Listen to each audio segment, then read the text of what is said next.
এখন পর্যন্ত যুব সমাজ আপনারা বুঝতে পারলেন না যে কে আপনার আপন, কে আপনার আইডল, কে আপনার আদর্শ, কে আপনার পথ চলার ধারক বাহক, কে আপনাকে পরকালে কবিরা গুনাহ থেকে সুপারিশ করবে। আজ পর্যন্ত চিন্তা পারলেন না। আজ পর্যন্ত আপনার আইডল থেকে গেল ওই ইন্ডিয়ান কোনো হিরো, পশ্চিমা কোনো হিরো, একটা ক্রিকেটার, একটা ফুটবলার, একটা মিউজিশিয়ান। আজ পর্যন্ত টিল নাও এখন পর্যন্ত চিনতে পারলেন না মুহাম্মদ সাল্লাল্লাহু আলাইহি ওয়াসাল্লাম কে, তার সুন্নতের গুরুত্ব কত। এখনো আপনার দাড়ি রাখলে লজ্জাবোধ হয়, টাকনুর উপর কাপড় তুললে লজ্জাবোধ হয়, আপনার জুব্বা পরলে, একটু বাবরি চুল রাখলে, আপনার ঢিলাঢালা পোশাক পরলে, তার মতো একটু রাতে তাহাজ্জুদে দাঁড়ালে, তাওহীদের কথা বললে, তার দিনের দাওয়াতি কাজ করলে, তার দিনের মূলনীতিগুলো মেনে চললে আপনার লজ্জা লাগে, কষ্ট হয়।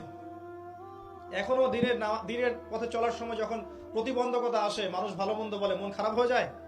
আপনি কার দিন নিয়ে চলছেন? আপনি মুহাম্মদ সাল্লাল্লাহু আলাইহি ওয়াসাল্লামের দিন।